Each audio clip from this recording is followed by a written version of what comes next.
as a brand, we want to show that nowadays you can create a business model which is sustainable. You have a product to sell and nobody in the supply chain is losing here. There's problems in this world we only can solve globally anyway. It's not enough to solve it locally. And that's what we want to stand for, that we're taking along the team in Vietnam and the team in Berlin. And it's basically this bridge. Dawn is the bridge between consumer and the maker. Bonjour, bonjour, and welcome to Mission First, the podcast to get inspired and to learn from successful entrepreneurs who are building a sustainable future for our planet and its people. I am Gilles Toussaint, your host and the founder of GT Impact, a growth and digital marketing agency working only with companies making a positive difference in this world. Would you like to create, or are you in the process of growing your sustainable brand, but you don't know where to start or how you could grow it better? Would you like to improve your supply chain to make it more sustainable or transparent? Well, you will get some answers to these questions in this episode.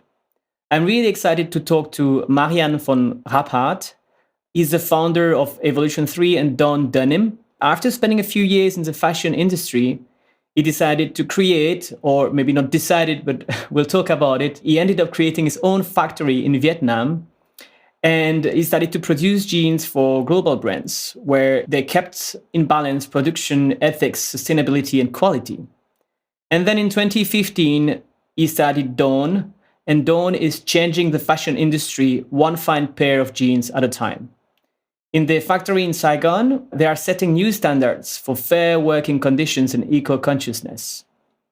With the two companies, it's now 200 factory workers in Vietnam and 8 employees in Berlin. So if you want to learn more about sustainable manufacturing, supply chain, and building a brand in the sustainable fashion industry, this episode is for you. One small comment before we dig into this episode. This podcast is like a masterclass with long episodes where we talk in detail about the challenges and learnings of every guest. But if your time is limited and you still want to get advice about growing your business and having a greater positive impact on this planet, I've just created a best-of series with a special format. 10 audio episodes between 3 to 10 minutes, shorter than a coffee break. They are only hands-on advice shared by the guests of this podcast.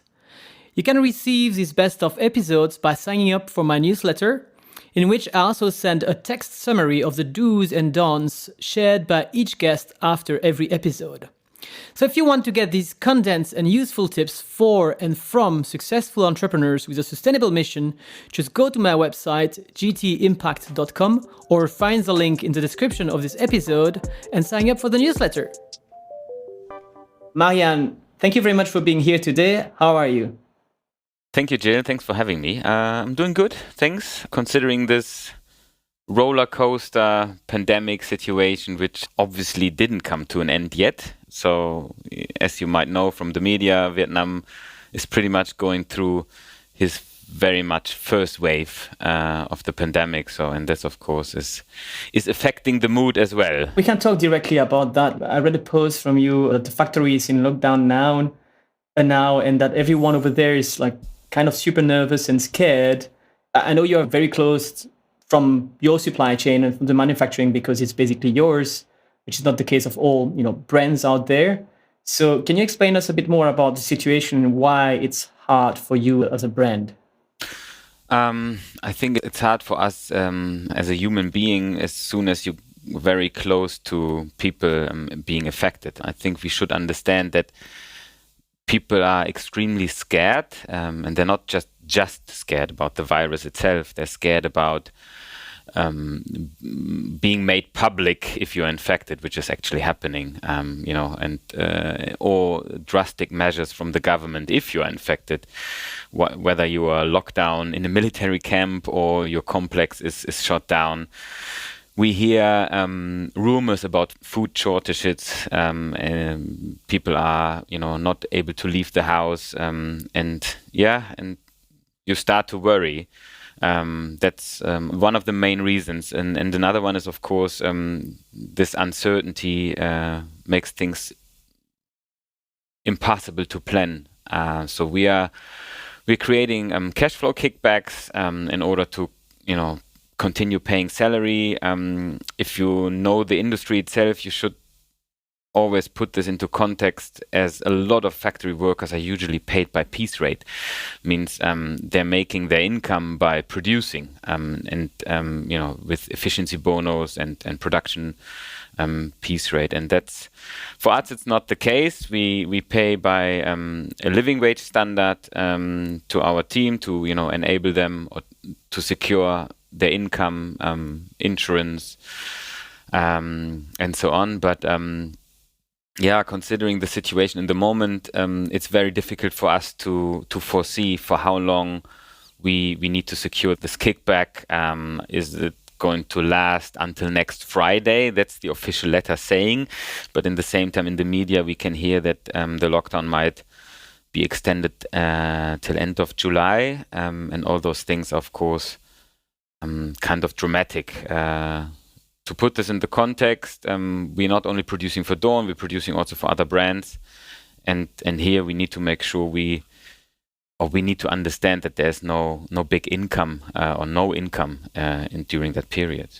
What is exactly this cash flow kickback? How does it work? We reached out to our customers we're manufacturing for, and we're very lucky having built really strong relations here. So even payments are not due yet. They're managing to transfer everything we have shipped so far. And basically, we are trying to ensure that the cash flow we keep in the company is strong enough to overcome the situation by paying salaries, but looking very carefully into expenses and so on. Again, it's a stressful situation. There's, the financial aspect, but there's this human aspect as well. On the other hand, I just had a call with 30 of my staff on a Zoom call, and they all kind of felt very warm because the solidarity among them as well as among other factories and community and families. I mean, this crisis brings the best and the worst out of the people, right? We had 35 workers in a home lockdown situation. And after this call, we agreed that we all send them messages. We call them and say, "Hey, how are you? Can I help you? What's going on?" And that's nice, Usually in your daily routine, this comes too short too often. Because you're talking about the factory, it's a very good transition. I know you told me you wanted to have a small team in Vietnam, and then you were kind of forced to have a factory. So can you explain me a bit just the big milestones of what you have done the past 11, 12 years, and explain me what are, the two companies you've built, what are they exactly doing? I left Germany in 2006 to Istanbul, actually Turkey, where I fell in love with the product denim. I moved for a company to Vietnam in 2007. So a fashion company. For fashion, like a sourcing company. Yeah, being in that industry for a while, running into conflicts with your management from time to time, I thought naively, as I was and I'm still are, it's a great idea to start your own business and basically do something small, but being independent. So I think this word independent plays a big role in my journey so far, or the strive to independency, which is, I think, a naive thought anyway, but I'm still there.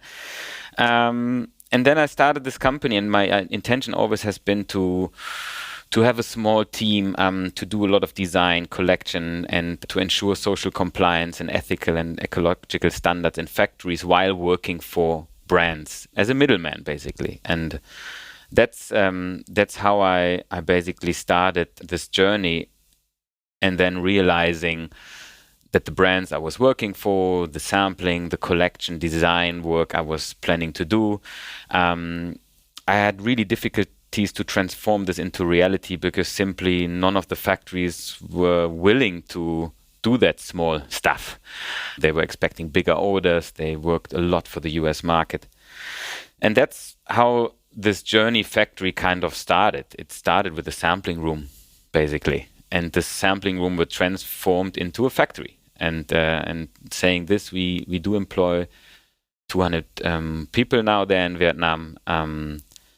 But again, the mindset always has been, I think that's for good and for bad. For good, in terms we do really value the product, the manufacturing product behind, but when it comes to efficiency, speed, and productivity, we still sometimes more assembling room than a production house. So that's how this journey started. And having this factory and being in this industry for a while, with the strive to become independent, I actually decided to found Dawn, because producing for other brands, yes, we do have strong relationships with them, but still you're depending a lot on seasonal rhythms and weather and whatsoever. And of course, country commitments or agreements, free trade agreements, where you as a brand or as a manufacturer do not have any influence on. So that was the reason why we founded Dawn, simply to, again, gain more independency and to make sure we create a business model which is sustainable in itself. So you have the factory and you have the brand feeding each other. So you started Dawn in 2015. Mm-hmm. So starting your manufacturing company about 10, 11 years ago, and then Dawn in 2015. And then you told me that Dawn starts to be, last year was the first year where we were actually profitable, even though the team had doubled in size. What were the things that you basically have done and have improved in order to be profitable now? Yeah, I think one important thing is to note here is Dawn was, of course, built out of strength, and the strength came from the factory. And I think that's also an important aspect. If you look at brand manufacturing relations, it's usually that the brand dictates the factory what they want. So that's my delivery date. You need to do it. Okay, you have a bottleneck. So what? I need to have my shipment in time. And Dawn is pretty much the opposite. The factory dictates how Dawn is actually operating. So the factory is like, okay, guys, I'm sorry, you wish to have that production into this season, but I can't fulfill that because simply we are not doing that overtime level in order to secure that shipment. So bringing this into the context of Dawn, Dawn has always been followed by the factory. And that's, I think, in the consideration how we grew Dawn, that was also the conflict we had as a team back in the days. I started the company with partners, and of course, Dawn didn't get that focus it might have had needed in the beginning, because simply evolution, was this the investor here and the financial back of Dawn. And I think that's, looking back, definitely had an impact on the growth of Dawn. I think on top of this, we did those usual mistakes, and along the way, I think when we started Dawn, we started it very traditionally with the pure wholesale concept. So we didn't invest a lot into marketing, into online sales, because simply we didn't know better. And drawing the circle back to last year, we were kind of forced into opening our e-commerce shop, going online, and beside generating turnover, I think the best what actually had happened is that we were able to talk directly to our customers. I think having this online shop, you had direct touching base with your customers.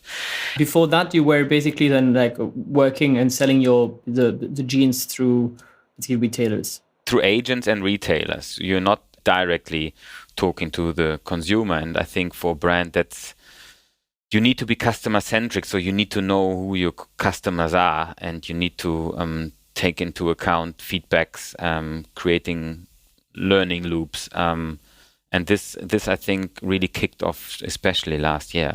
And again, I think going online, we completely underestimated what that actually means for brand awareness. So we actually created this drive-to situation now where retailers approaching us. Would you advise any new entrepreneur starting their own brand to directly go online instead of going through the classical way of trying to find a retailer?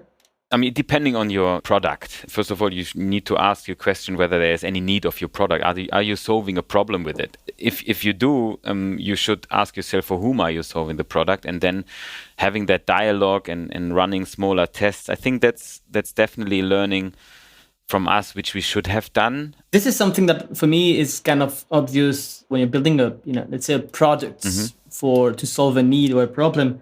But in the fashion industry, for example, you said we should have done that before. What is the kind of problem or angle that you are solving? Okay, I think as a brand, we want to show that nowadays you can create a business model which is sustainable. You have a product to sell, and nobody in the supply chain is losing here. There's problems in this world we only can solve globally anyway. It's not enough to solve it locally, and that's what we want to stand for. That we're taking along the team in Vietnam and the team in Berlin, and it's basically this bridge. Dawn is the bridge between consumer and the maker, and I think that's what we want to show and to say here, like that we are using ecological materials. That's a no-brainer, and that this is an ever-evolving thing, that technology are improving, materials are improving. Also, greenwashing is improving. So, there's a lot of things. So you can't rely on having an organic cotton jeans, that this will be the product to solve the problem. There's so many other things around it. And I don't know, did I answer your question, kind of? Yeah, definitely. Like I was thinking, I was actually mistaken or getting confused by thinking about the problem you were solving for the customer looking for a jeans, but actually here you explain it well. Dawn is a bridge between the consumers and the makers, and you want to basically do that in a sustainable way. It's a good point what you've mentioned, and that's also my problem here. And I think that's also my advice to everybody out there. I'm too much into the industry often. So I'm having a very nerdy business to business view on things. So the problem I just described I'm trying to solve is actually, unfortunately, less interesting for the consumer itself. So what we are trying in order to do that is we are denim experts. We know how a denim fit should look like. We know that this is a combination of innovative material with a lot of pattern and sewing know-how. So we want to make sure that sustainability can be fashionable as well. And, we are creating this timeless pieces, which, goes along in your wardrobe and you just love to wear it. And jeans nowadays need to do so much more than in the past. It needs to tick many, many boxes. And we really try to offer this to the customers. And again, that's coming back to this feedback loops. That's an ever evolving thing. So we are not, even though we are the experts, I would say, because we're only doing denim, I would not get out there and say we know exactly how it works. It's more like we have an idea and we have this fit laboratory in Vietnam, and with the know-how, experience, and our community, we are actually able to create that perfect fit. So it is about, trial and error, doing new things, and to design a good fitting jeans for women. It's kind of a challenge, but we have, I think, the perfect playground by now to achieve that. That's a really great answer. I love to hear the sustainability that can be fashionable. It's also a very good point.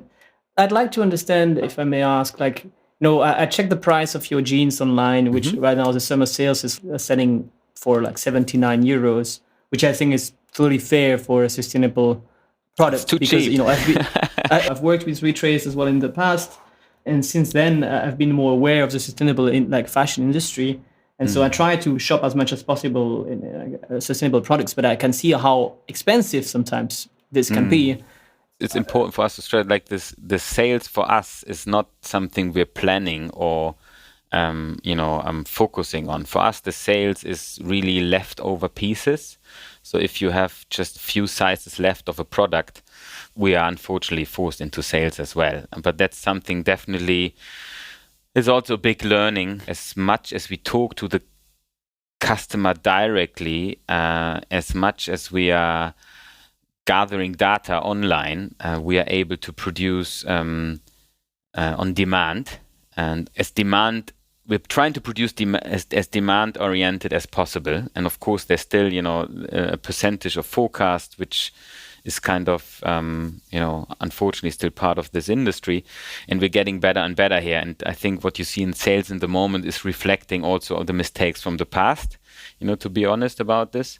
But that's not something we want to create revenue with, because I think people need to understand that the driver for our retail price is the labor cost we enabling and securing for our team in Vietnam. Saying this, fashion industry is a competitive market, and we do not want fairness to be a luxury product.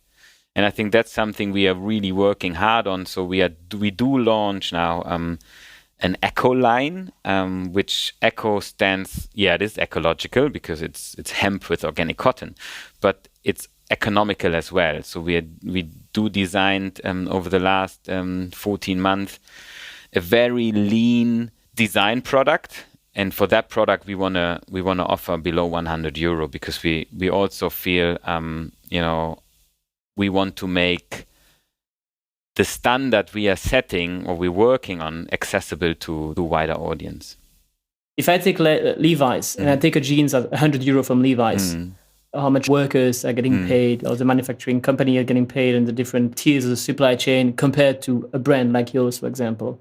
I think again there are different angles to it. So if I take Levi's as an example, they're producing a style most likely 1 million pieces, and everything in the production process is completely automized. So the standard minute a Levi's pair is running in the factory is around 18 minutes, and then the product is finished. If you look at Dawn, the design complexity combined also what I've mentioned before, maybe our lack of efficiency and productivity in the factory, our styles are running for 42 minutes kind of. So means the price, of course, is always reflecting, or the profit you can make on a product is also, of course, reflecting the efficiency of the production floor and how many pieces you produce. So we are producing between 300 to 800 pieces per style. For some we are breaking 1,000 or 1,200 pieces. So that of course has a huge impact on efficiency level on the production floor. And I think the main thing here is, again, as we are brand and factory, and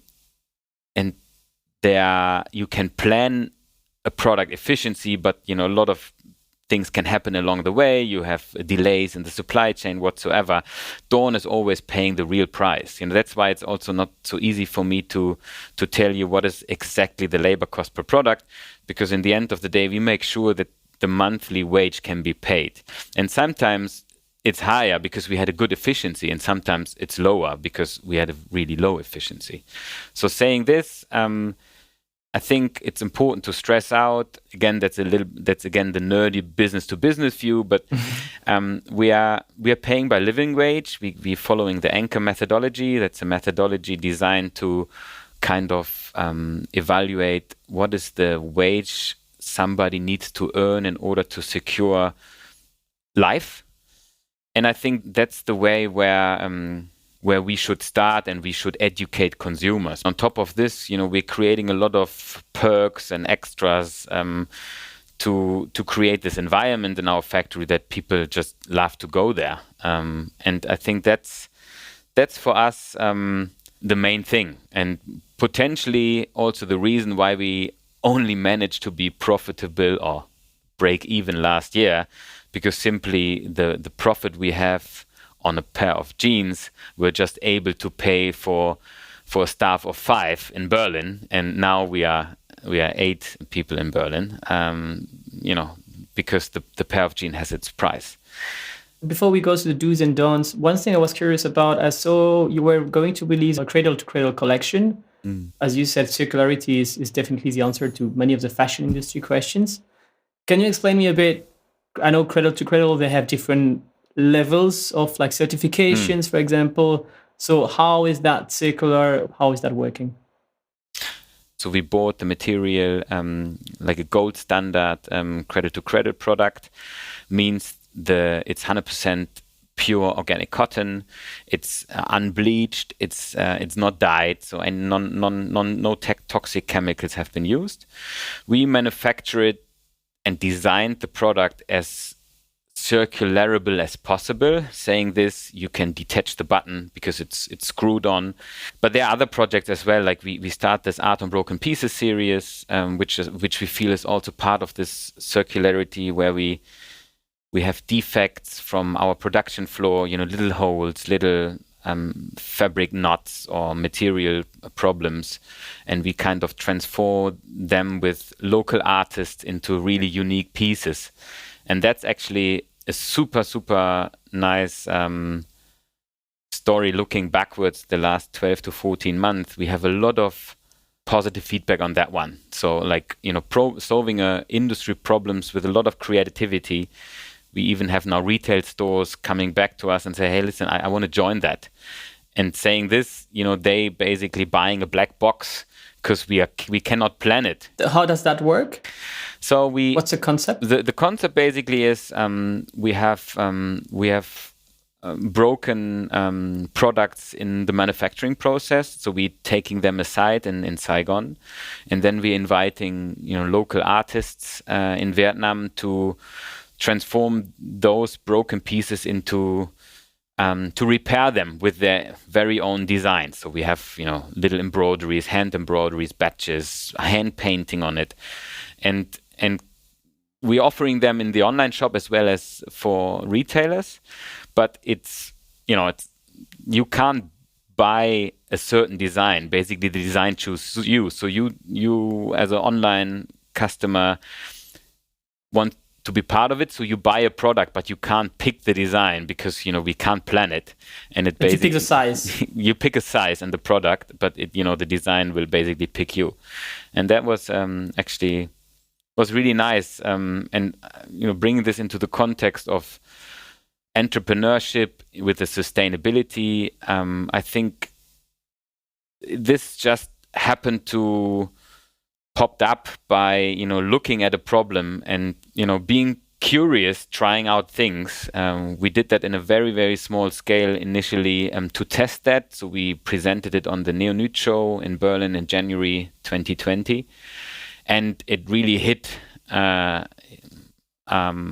nerve. I don't know if you say that in English. I can understand, because at the end, people are buying an art piece in that case. It's a unique piece. Exactly, yeah. And that's so we really were surprised about this feedback. And then we kind of professionalized it, So we have now even artists in Germany. So things which have been defect and sent to our warehouse in Germany, we are sending it to our artists. We creating auctions and donating whatever is being paid for the pants for different causes. For charities. Yeah, and that's it's nice. You can actually, again, that's part of circularity for us because we are kind of bringing waste back to the circle. That's a great idea. So taking broken down pieces and basically instead of throwing them away, just finding a way to reuse them. Let's talk about, so you prepared a list of do's and don'ts of advice about how to start and establish a sustainable brand.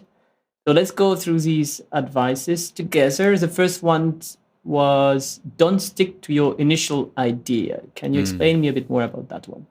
I think it's super important to kind of have a strategy, have an idea, but you should always be open to feedback and reality checks along the way, and potentially shift into a different direction then. And I think that's what definitely happened with us. And I'm looking at, both company as one here. And it continues to happen. So I think it's still important that you have this agility to evolve and to adjust and to take feedbacks into consideration, and not, blindly stick to this one certain goal you had maybe initially when you started. How is that learning loop you mentioned in the past? I want to ask you, how does it look like? What's the process for you to just learn from the customers? Or I think it depends here. Sometimes it might help to gather answers on specific questions and to kind of see whether you see a tendency here, like to push you in a certain directions. Because obviously it's not enough to talk to 2 or 3, and sometimes you need to talk to more people.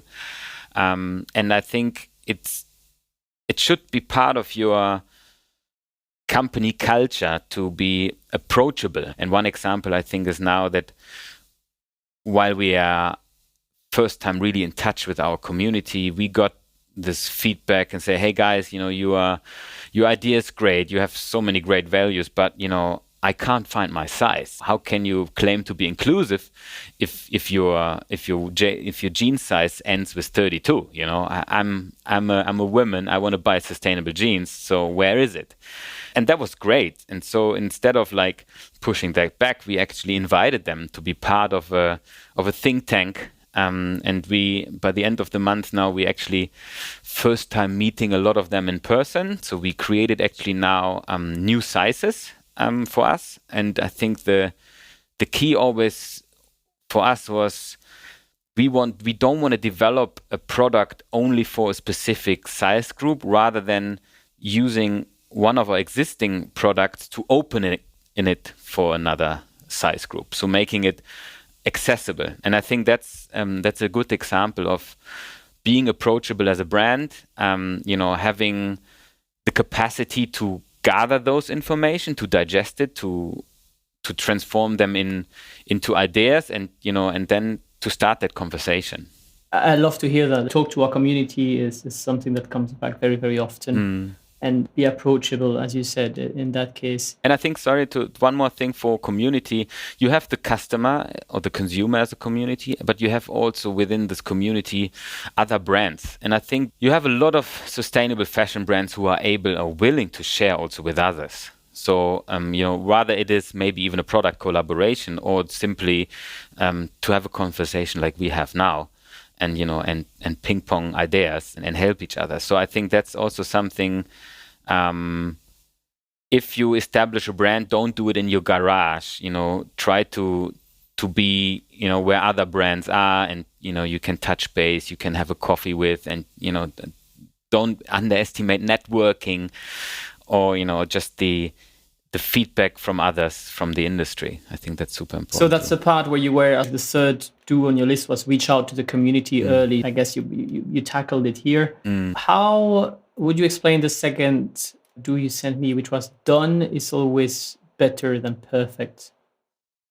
When we started Dawn, we actually did not talk about sustainable or this fair or this ethical approach, because for me, it's never done. Right? Like it's, for me personally, it's always something you can improve. So I had really problems to go out there and say, hey, we are a sustainable fashion brand, because what is sustainable? It's a fashion brand, and it's the most sustainable jeans is the one you have in the wardrobe. So it's not the one, I'm producing for you. And I think that was, I tried to strive for this perfect thing.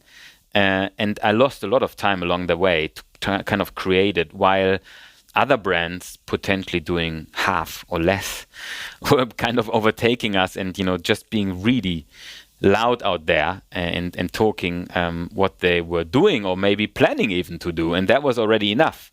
Which is fine, right? Like the goal should be that it's not enough if a few people are perfect, rather than the majority is improving to have a better lifestyle. And that's what I mean with this as well. So sometimes we trying to have that perfect thing, and you're putting a lot of effort and it takes forever, rather than creating this test rounds and smaller units, and going out again, getting direct feedback on it in order to evolve and improve. How can we, you're mentioning a good point here, is like, how can you prove your sustainability? I know you've been working with Retraced. As I said, it's a company I've worked with myself as a consultant, but they are basically helping you and other brands to track the whole supply chain and to show how transparent this is. Is that one way to track sustainability, or at least to show transparency over the sustainability of your product? And is there another way? Are you working with other brands? I know some brands are also helping to calculate the amount of CO2 emitted to produce your jeans. Some of them claiming that actually it's zero emission, for example. So what's your feedback on Retrace? And then what are the options to measure sustainability? Basically, we had a tool prior to Retrace, which already indicated and showed the supply chain. But, and here's the thing, I think what Retrace is nicely doing here is basically combining things. And there's the very intuitive kind of tool or plugin you have in your online shop.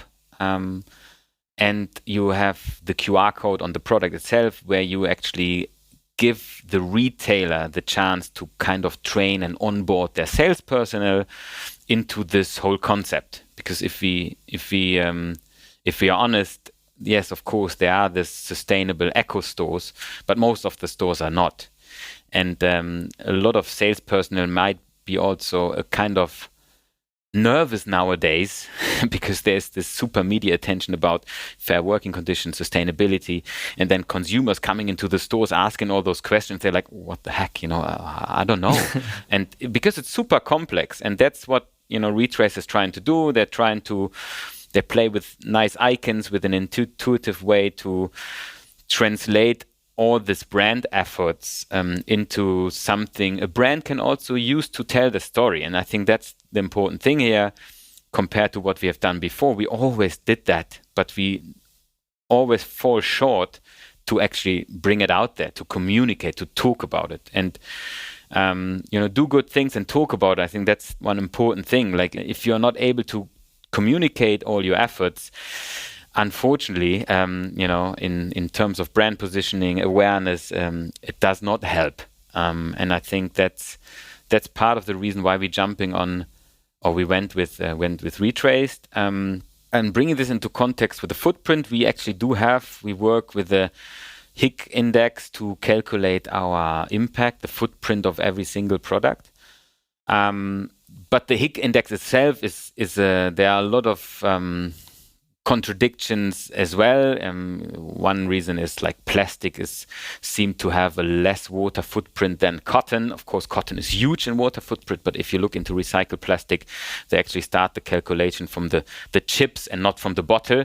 So, so we also really don't know. According to me, there is not really a reliable third-party, non-linked to any lobby or huge institution, which can provide you those data. But for us, transparency in the future should definitely be like that. So for me, transparency for internal and external usage should be internally, you as a company need to know your hotspots. And in my vision, that's, this map of your supply chain, and then you can relate that to water and CO2 footprint, and you see, okay, wow, I have a huge problem with this ginner here because he's actually using coal for his energy whatsoever. And then you have a hotspot, and then you have a goal, right? And then you might, join in with other brands or with NGOs, and you kind of tackle that problem in order to improve it. And I think that's what then transparency can help you as a brand kind of to have really an impact. And for the consumer, I do hope, and we already got that feedback in this direct communication with our consumers, we have the questions asked like, okay, guys, I want to buy this jeans with the lowest impact. So I want to buy this with the lowest CO2 impact. Show me that jeans. So, and I think that's great, right? Like to start this conversation. So you see this awareness within consumers are rising, and I do hope politics will do this push as well to kind of educate people about it. And maybe soon in your online shop, you can actually not filter by price, but by impact. And coming to the context, okay, I'm having the 0.2 emission jeans product. I don't like that. I also don't like to talk about savings when you move from conventional to organic cotton, because we should all understand that every new product you buy, you have an impact. I mean, you have a footprint. And it's upon the consumer to question it, and it's upon the brand to improve it and to have the lowest possible impact. But saying that, I feel, according to me, still a lot of data is missing in this context. So it's really, data could be far more the driver for a brand to choose and the consumer to choose. You said it the best. The most sustainable jeans is the one you have already in your wardrobe, right? Absolutely. Like, at the end of the day, we have to improve the way we produce things for sure, but we also have to change our mindset, which is also kind of a hard thing to do if you think about sustainable fashion, because at the end of the day, if you don't sell jeans, you don't exist as a brand anymore. No, it's a contradiction of itself. Oh, absolutely. That's also the conflict we have. To be honest with you, it's. How do you live with it? Like, because I can see that you really care about it, and at the same time, you care about your worker conditions, you care about like the planet, but at the same time, you're not gonna like tell people like you're not gonna stop making advertising. No, absolutely, for your product, because to be honest, in the end of the day, people really click finally is most likely how your ass looks in the jeans rather than how it's made. I mean, let's be honest. Yeah. How I do kind of live with it is to have this goal because you've mentioned that in the introduction. I don't feel we are established yet. How many jeans are you selling per year? Like, just to have an idea. 30,000 jeans, 30, maybe 40,000 by now. But just to give you an idea, in order to have this business or this concept sustainable, we kind of need to increase this number by 5 times. We need to have 200,000 most likely pairs of jeans a year, and then we are fine, and we don't want to grow bigger. Like that is going to be a size where actually the brand itself can feed the factory, and that's it. We don't want to grow. We don't want to be in the position to kind of subcon our jeans somewhere just to fulfill the quantities, and that's my goal. What would it change? So when you multiply by 5 the production, what does it change so that it will make it more sustainable? I mean, the business model itself, because I will be completely independent. The factory will kind of, with the brand together, create this order rhythm production circle where both sides are benefiting on. So it means we will have, of course, there will always be bottlenecks, along the way. Something in the supply chain is happening, and we have to work overtime in order to fulfill certain things.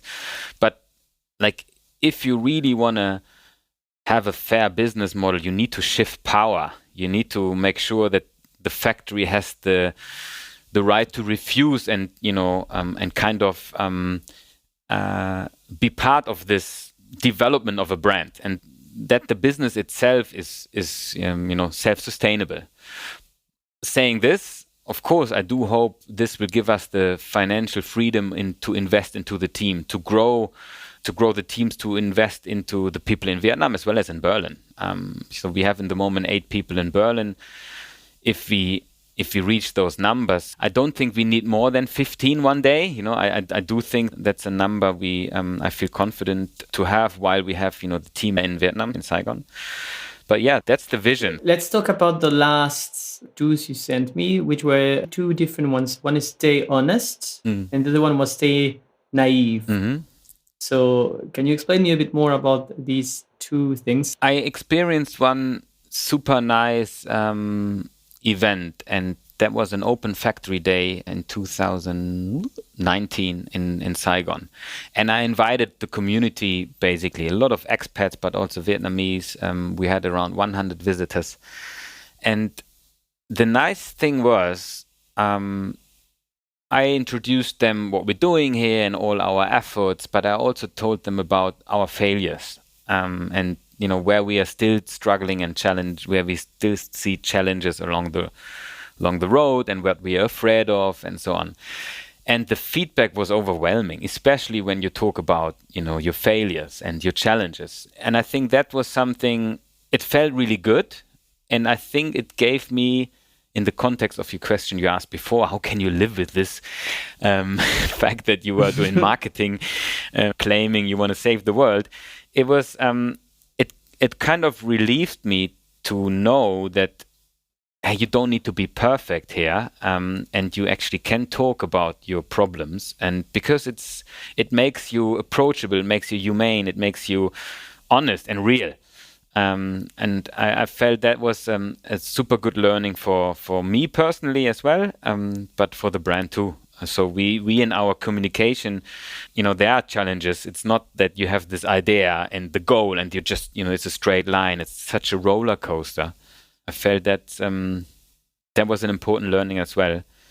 And coming to native, I think a lot of people first react on somebody who starts his own business like, wow, you're so brave. And I don't think it is actually brave is the thing. It's something I think it's this naivety to believe you can do that, not knowing what's coming. Because for most of us who start your own business, let's be honest, you don't know what's coming. Like when the shit hits the fan, the situation completely changes, and you need to, you need to find your way. And I would just say, don't lose this naivety, because this naivety makes you curious, makes you, do you believe in having an impact to change something, and it also allows you to do things which you potentially would not do if you sit only on your Excel chart and create strategies and and forecast and planning and whatsoever. That's why I think naivety is super important. To be able to dare. Yeah, no, definitely, yes, yeah. Very good inspirational quote. Thank you very much for all these advices. Of course, I'll share the links to your website. So Dawn, DAWN, Denim, in one word, dawndenim.com to find Dawn and order jeans or get in touch with you. But is there anything you would like to share with our audience? Are you looking for talents? Are you looking for investors? Is there one thing you want to share? You can share it now, or anything you want to communicate with our audience. I would say I meant what I've said before. So we really want to be an approachable brand or person you can talk to. So we're not this institution, this anonymous. Here I really would like to open the doors for for people who give us a feedback on things we're doing and maybe even not doing well, in terms of communication or in terms of usability. All kind of feedback is very much welcome. Because as I've mentioned before, we are struggling sometimes to bring across this story. I think you nicely summed it up, but it always sounds better if somebody else is saying it than yourself, I feel. And if there's anybody out there who feels, knows exactly or has an idea to help us, please reach out to us. Cool. Thank you very much, Marian. Have a nice day, and thank you again for everything and all the best. I hope the pandemics and everything will get back in order as soon as possible in Vietnam, and all the best with you for your business and your family. Thank you so much, Jay. Thanks for having me. If you like this podcast, there are two things you can do that would mean the world to me. The first thing is to sign up for the podcast newsletter. That way you will be notified of the new episodes, but you will also get a summary of the learnings at the end of every season. Plus, for each episode, you will get the resources and the list of do's and don'ts that every guest shares with me. And finally, you will also get the opportunity to ask our future guests one question in advance. You can sign up for this newsletter on gtimpact.com.